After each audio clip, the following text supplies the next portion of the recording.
Jaya Radha Madhava Kunja Bihari.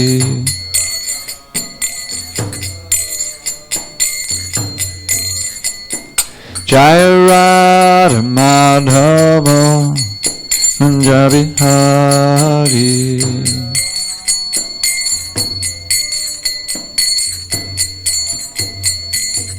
Gopijana Vallabha Girivardhari. Curtains. Gopijana Vallabha Girivardhari.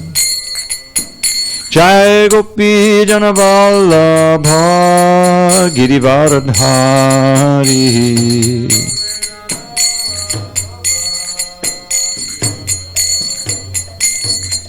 Yashodanandana Brajajana Ranjana. Yashodanandana Brajajana Ranjana. Yamunatira Vanachari. Yamunatira Vanachari. Jaya Radha Madhava Kunja Bihari.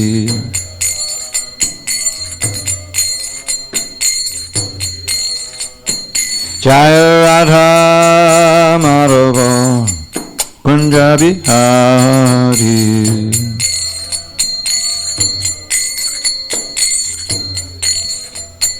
Jaya Radha Madhava Kunja Bihari.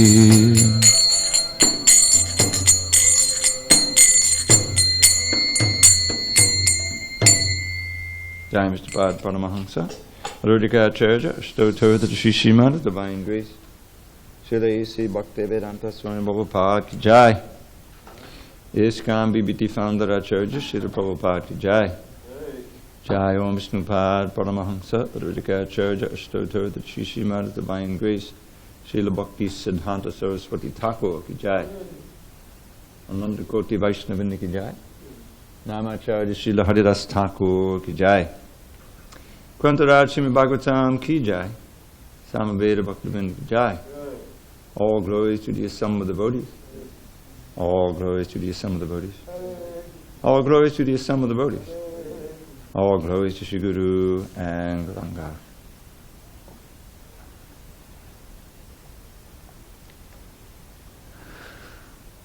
Narayanam Namaskritya Narang Chaiva Narottamam Devim Saraswatim Vyasam Tato Jai Madiriye. Bob, can you lower this a bit? Before reciting the Srimad Bhagavatam, which is our very means of conquest, we should offer our respectful obeisances unto Lord Narayan, the Supreme Personality of Godhead, unto Narayan Rishi, the supremest human being, unto Mother Saraswati, the goddess of learning, unto Srila Vyasadeva, the author, and unto Srila Prabhupada, the translator, commentator, and our spiritual master.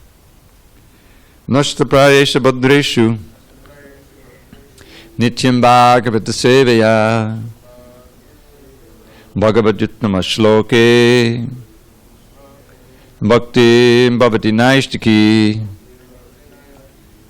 By regular attendance and classes on Srimad Bhagavatam and by rendering devotional service unto the pure devotee, all that is inauspicious within the heart is destroyed almost to nil, and loving devotion to the Supreme Lord, who is glorified in transcendental songs, is established as an irrevocable fact. Om Namo Bhagavate Vasudevaya. Om Namo Bhagavate Vasudevaya. Om Namo Bhagavate Vasudevaya.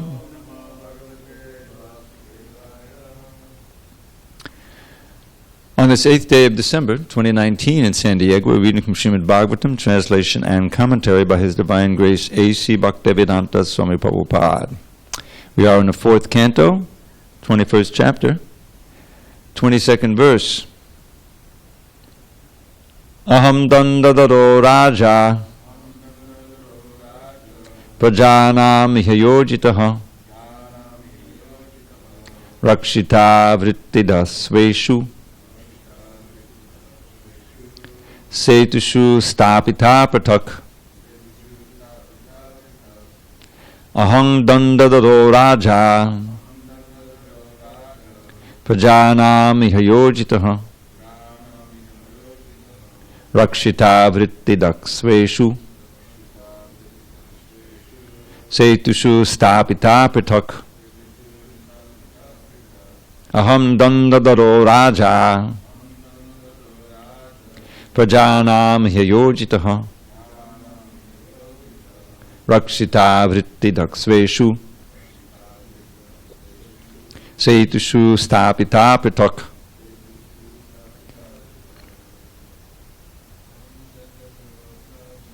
aham dandadaro raja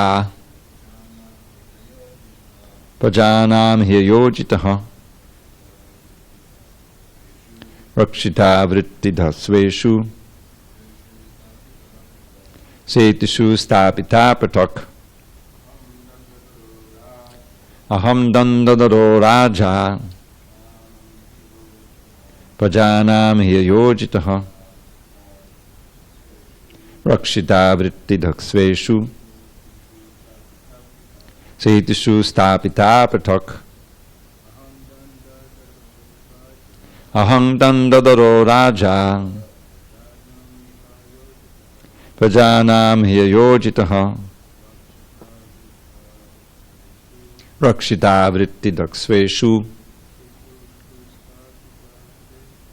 setushu stapita pratak aham, I, dandadaraha, carrier of the scepter, raja, king, prajanam, of the citizens, iha, in this world, yojitaha, engaged, rakshita, protector, vrittidaha, employer, sveshu, in their own, setushu, respective social orders, stapita, established, pratak, differently.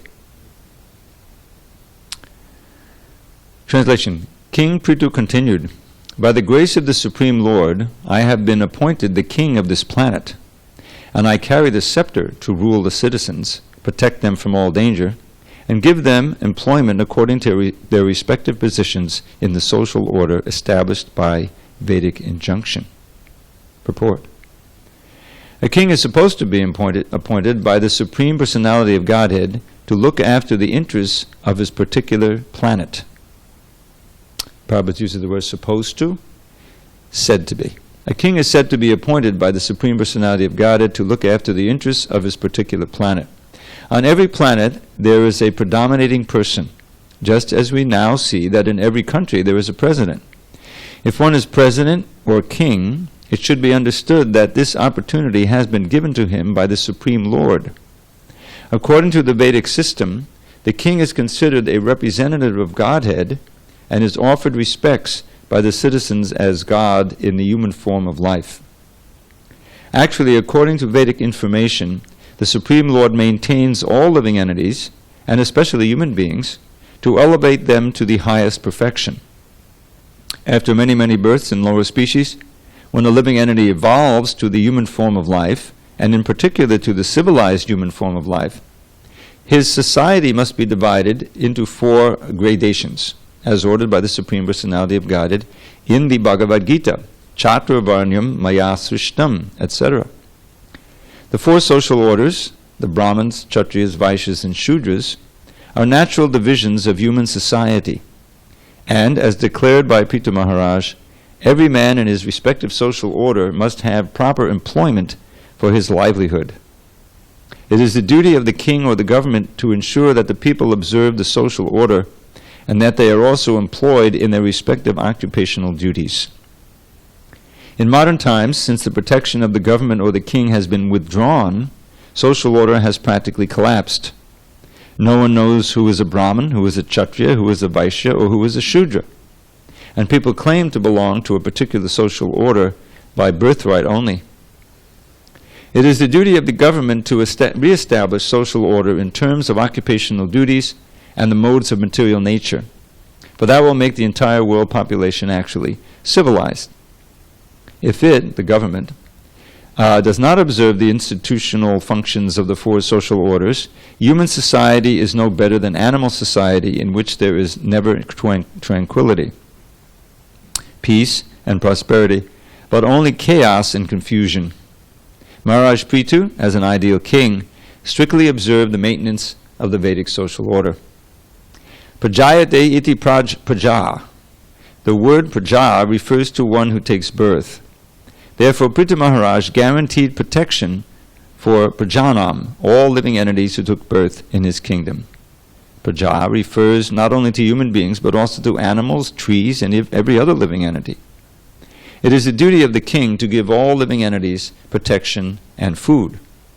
The fools and rascals of modern society have no knowledge of the extent of the responsibility of the government.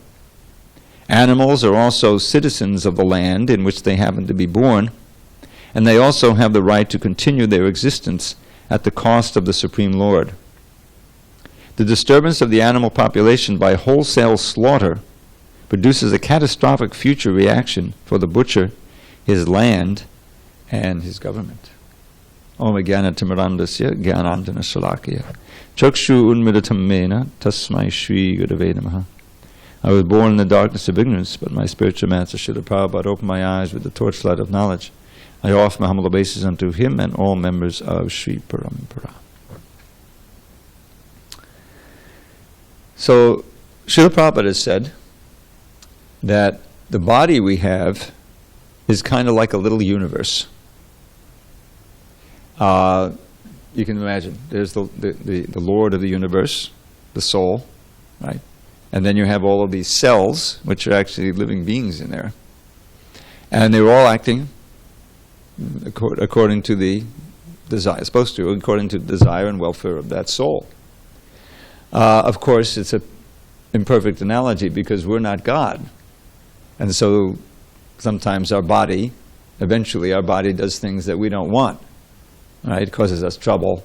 Even the perfect analogy is cancer, where there's a rebellious soul and rebellion takes place and creates damage in the body, and eventually the whole universe is destroyed, the body dies.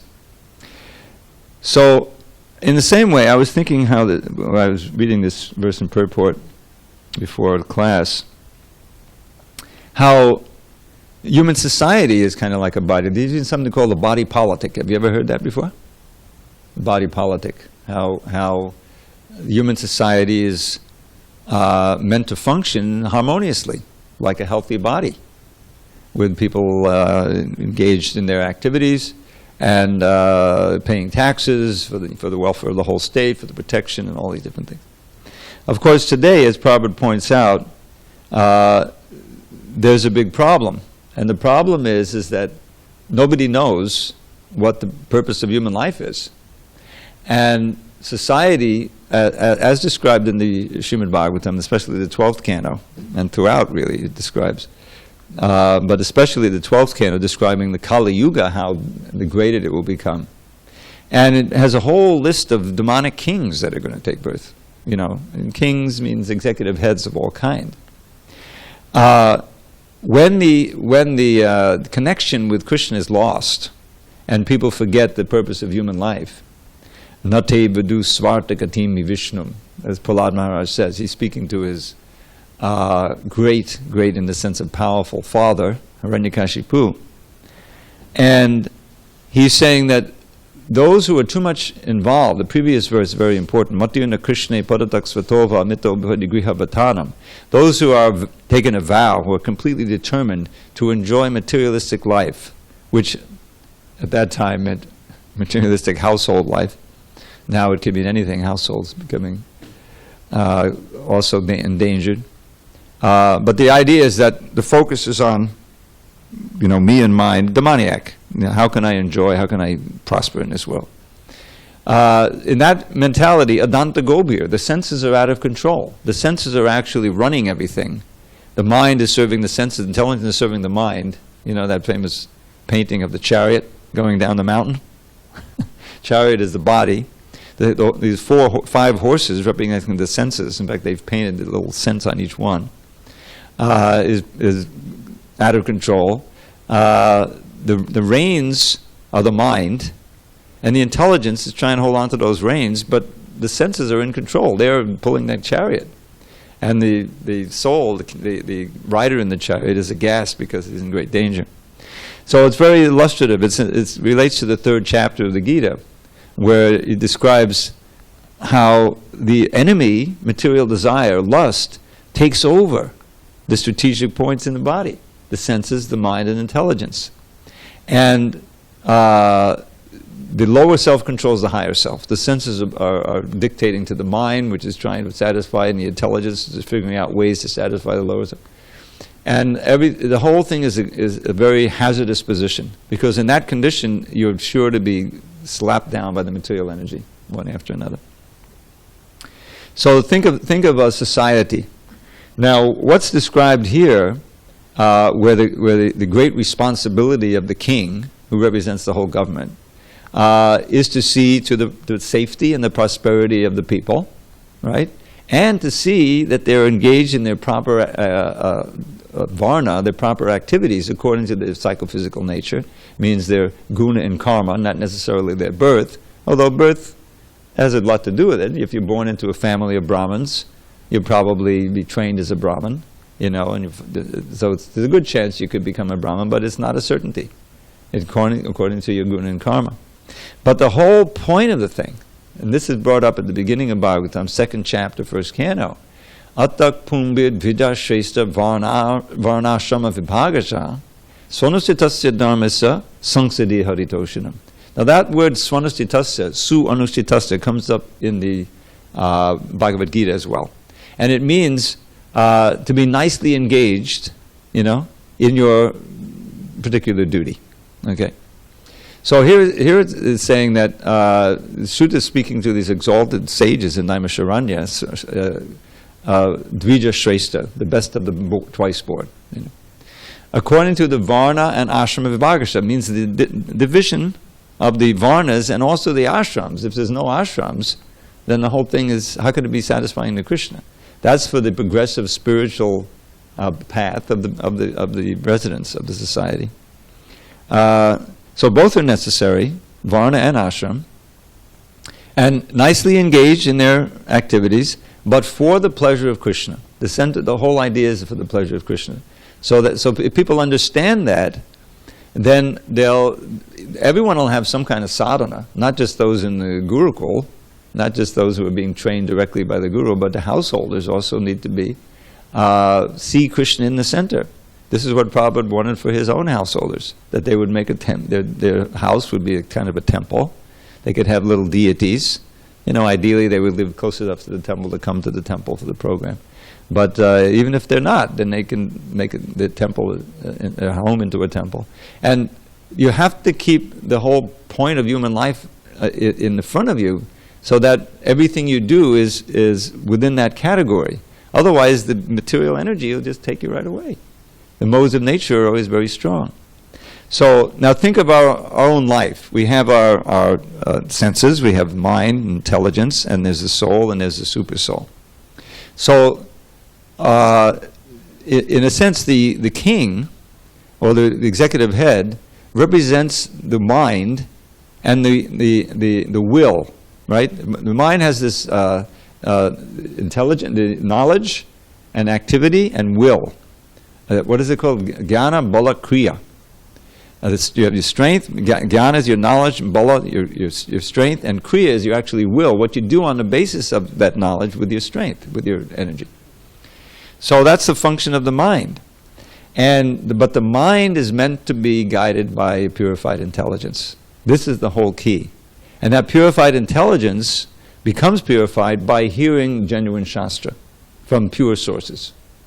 Otherwise, that intelligence becomes diverted into a million directions, listening to so many different things, and that's exactly what Prahlad says. Andaya tandaya rupaniyamana. Those who are too much involved in materialistic household life, It's simply for the servants of the Adanta Gobir. They enter into the darkness of ignorance, Vishatanta Misram. And what's the faith there?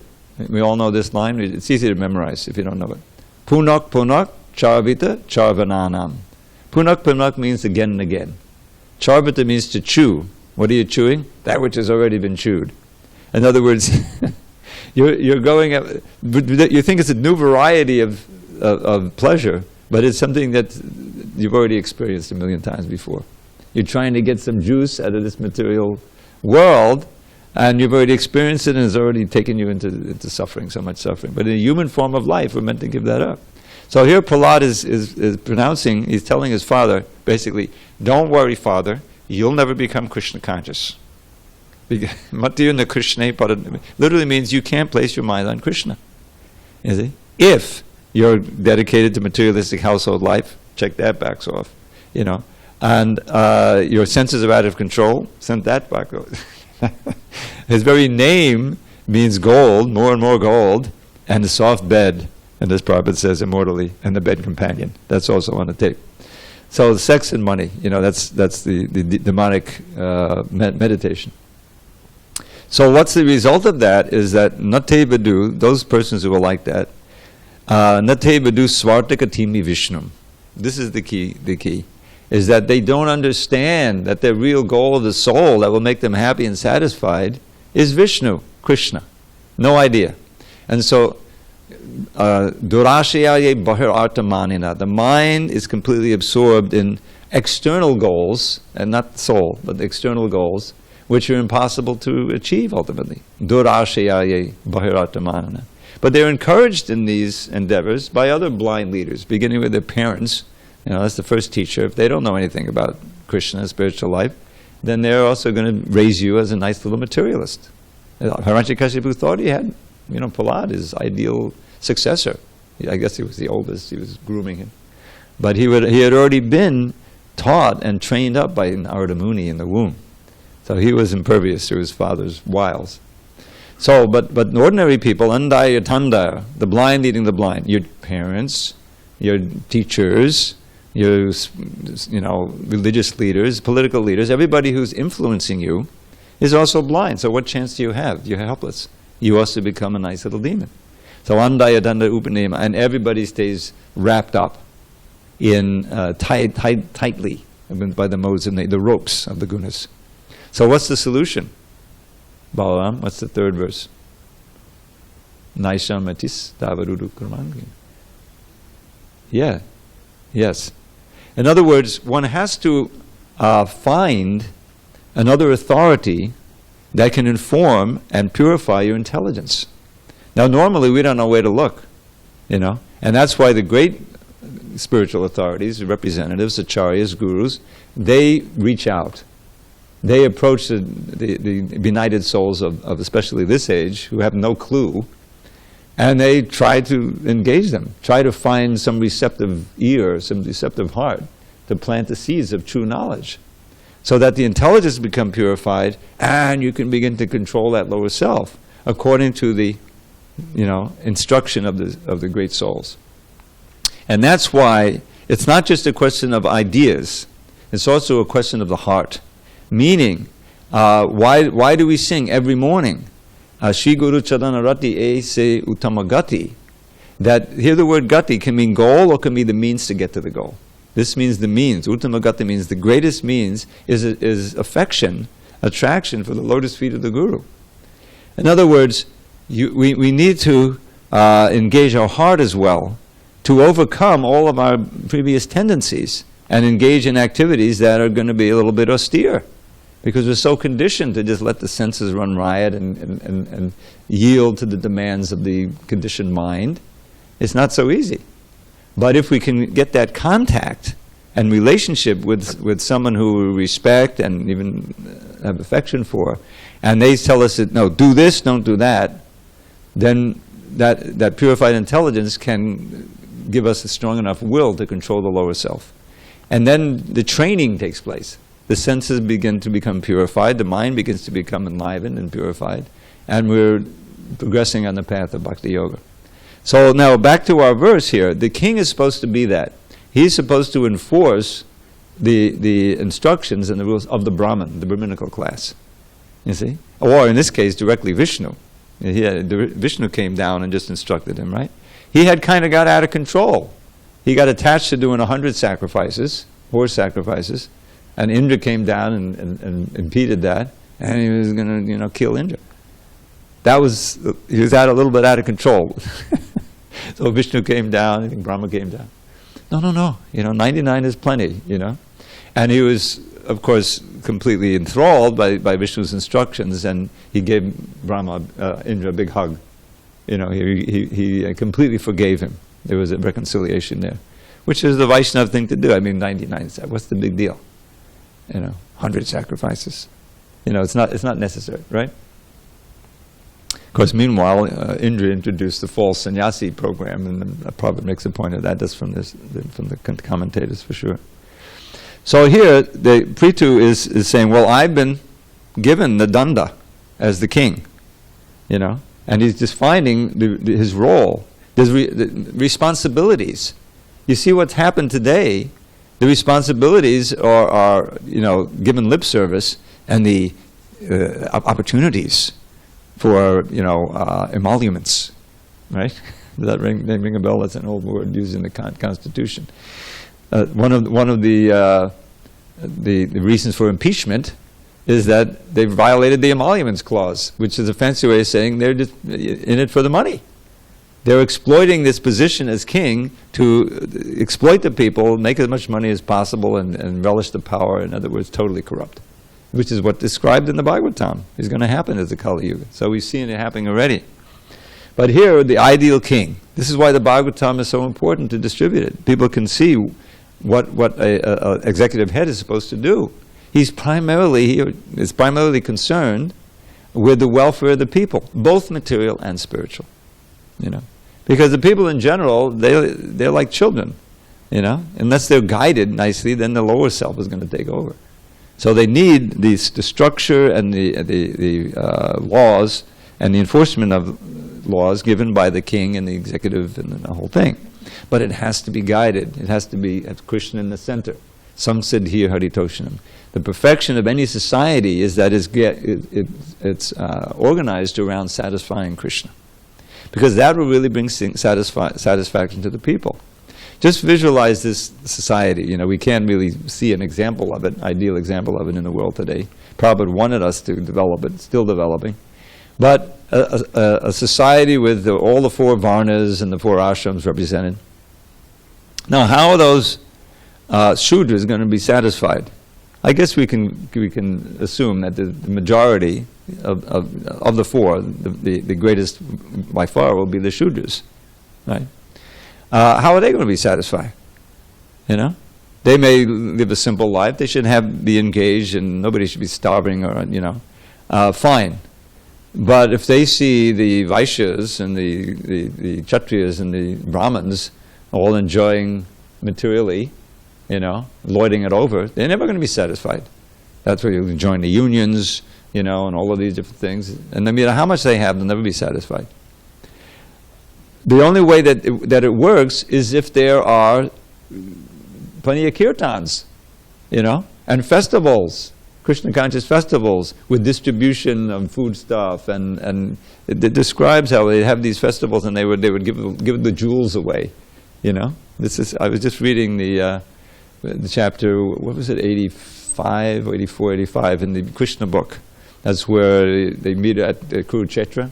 Krishna goes, from Dwarka, and the residents of Vrindavan come, and so many others come.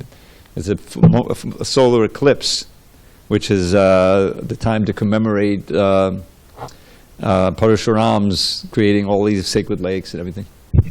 So then there's elaborate sacrifices, and afterward there's this vast distribution of gifts to the musicians, who are Shudras, and so many others. In other words, the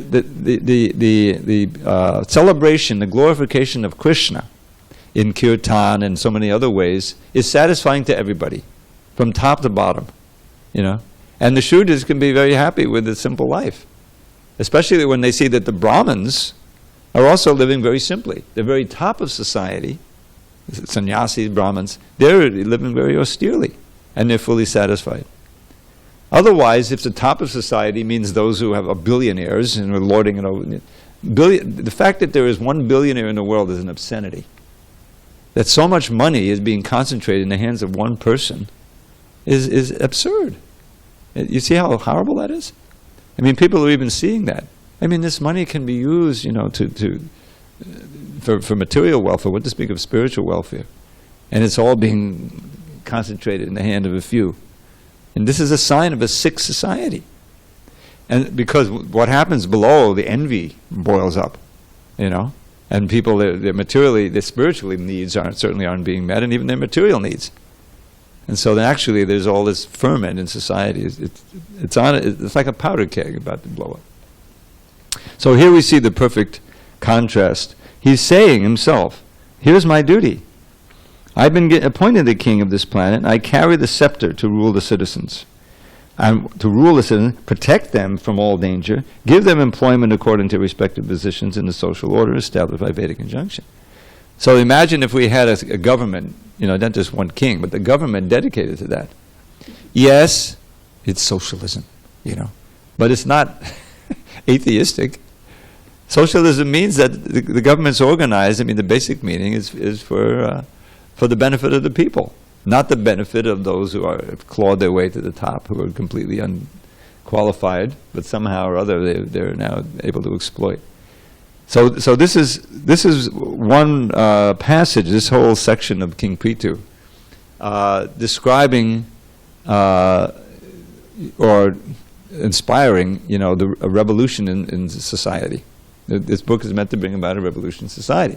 Tad bhagavasargo janadaga viplavo. These words that describe Krishna, even though imperfectly composed, Prabhupada's second language in English, so we required editors. Sometimes they get a lot of flack. But the point is that the words that Srila Prabhupada spoke are Bhagavat words. They're just different ways of giving the Bhagavatam lesson. And that's meant to bring about a revolution in society, beginning in the hearts of people. It has to begin in the hearts. And we learn here, how society is meant to be organized, and the great contrast of the perfect king with what we have today, which is the corruption at every step. There's a great anxiety in the world because of the seemingly we're hurtling to. I mean, this whole thing of climate change. You may have read something that poo-poos climate change, but I mean, it's obviously happening just by our direct experience. I've been here 30 years. Has the climate changed? It certainly changed. I can remember. I mean, we used to have birds. I remember the first spring I was here, which was the 90. I came in 89. It was just getting into fall and then winter. But as soon as spring came, there were all these birds. I was living down the street here in Grand Avenue. No, that was a year later. But even when I lived on Reed Avenue, they would perch on the wires, and suddenly there was this whole cacophony of bird song. They were coming from south, I think, where they stayed in the winter, and they would stop here in SanDiego just for a little while and then go up a little further north. But there was a point. There was always like a week, and that was every year. It was like that. Same thing in the fall, where you'd hear them going, down south. All these birds, you don't hear them anymore. Basically, you hear a few crows and the seagulls. But these were like songbirds. This is like the whole bunch of. There's been billions of birds have died in North America in the last 20 years. This is what I read. Because the insects are all dying. Because of the pesticides and the agriculture and the pollution, the whole thing. They don't have anything to feed on, and they're also, it's disaster. So why is that? Because the whole society, it's not just America, everywhere, the whole world, is built on, how can we exploit? How can we, how can we exploit the people and the land and the money so that we can become rich and then the hell with everyone else? That's really what's going on. And so you can see with the development of technology and the ability to exploit more and more chemistry, Dow Chemical, Monsanto, it's disaster, And the increase in the carbon dioxide, and now the methane the whole thing is going nuts. It's just like, the whole world is a metaphor. I mean, I see the relationship between how the capitalist system is out of control to what we hear an instruction for our each individual life. If you let your lower self control your higher self, and the mind and intelligence are in the service of the senses, that means that you're living a very dangerous life, because you're bound to perform vikarma, very sinful activities. Rishabhdev says, Nurnam pramatta kurate vikarma yadindriya pritaya apranoti. There's so many revolutionary statements in this book that's meant to bring about a revolution. And this is one of them. Certainly it's true that if one's whole focus is simply on indriya priti, which is exactly translated as sense gratification, then one will perform vikarma. Vikarma means any old activity, no reference to the Vedas, no nothing, sinful activity. And he says that's not a very good idea, in my opinion. And Rishabhdev is an incarnation of Krishna, so we should listen to his opinion, because you're sure to get another body for great suffering. And what kind of body? Maybe a subhuman body or whatever. It's just horrible. But that's what's going on. You're surrounded by propaganda to enjoy your senses this way, that way, this way, that way. I read this article. I get the. It's really, you can subscribe to this. The prison ministry newsletter.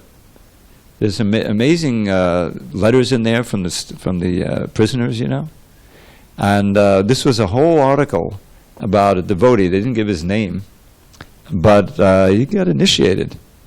But he got himself involved in drugs, and he got caught and he got thrown in jail and everything. It was an amazing story. That even though he was a devotee, he got so wrapped up in that he couldn't stop it, and it was just a harrowing story.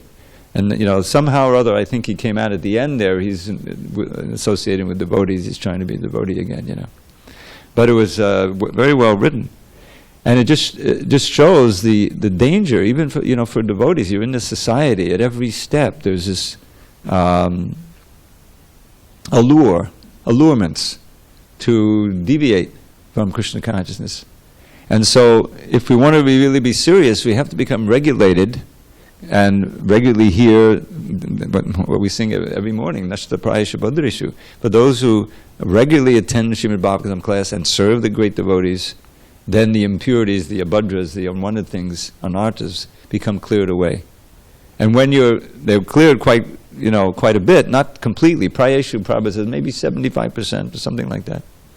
Then you become fixed in devotion, naishtiki. And then naishtiki means you have no doubts.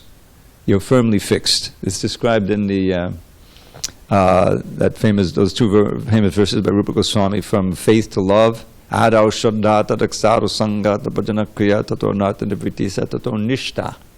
Nishta and Naishtiki, see the relation between the word. So that means that almost all the anarthas are finished, and the taste is increasing. The taste for Krishna consciousness, for serving Krishna, for chanting his name, for associating with devotees, for everything. That's so important, that taste. Because that taste obliterates the material taste. And that's safety.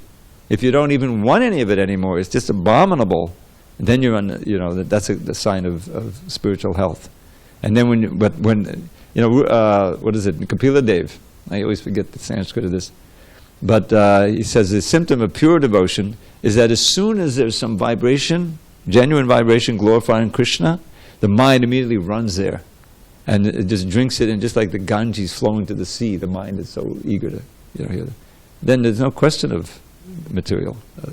That's purity. Disease has been cured. We're in disease condition, where there's all of these material desires, and the mind is running there. So it's a question of curing and purifying. So that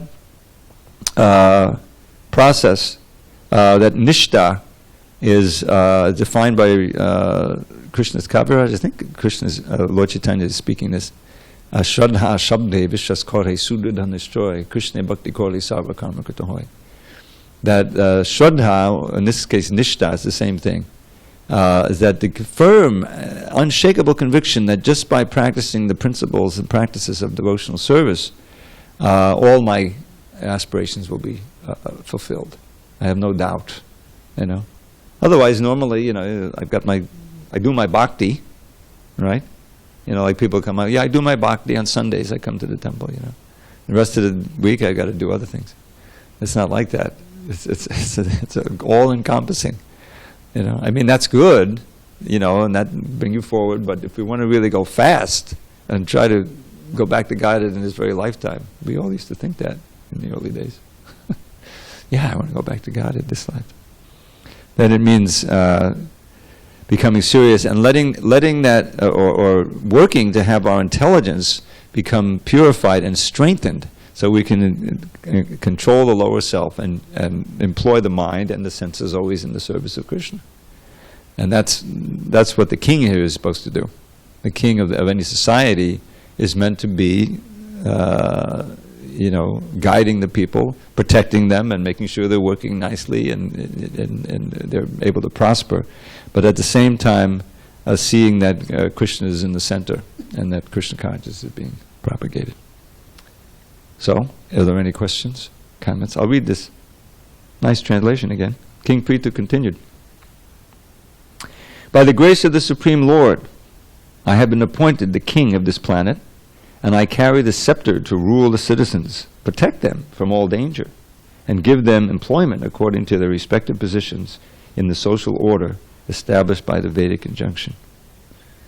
Boy, I bet people would vote for Prithu on that platform. Everyone will be employed. They'll all be protected. Hare Krishna. Any discussion? Okay. I'll end with something sweet. Is that okay? Okay. Just heard Hari's beautiful face. This is a prayer by Rupa Goswami to have that lotus face of Krishna growing, always growing in the lake of his heart. Smita duchi makadanda syandi vaktra ravindam tavaputa padahangsan vishta gandham mukunda vidichita pashupali nita saranga rangam mamadidiyata dage sangamangi karotu. From the lotus of your face, dear Lord, trickles forth the luscious nectar of the beauty of your smile. Your exalted devotees, great swans, seek the fragrance of that lotus which their hearts beguile. Your beloved gopis' eyes, mad bees, taste the most exquisite pleasure in that lotus of your face. Oh, my dear Mukunda Dev, I pray, may the lake of my poor heart be by that lotus ever graced. Gaur Premanandi Hari Hari Bol.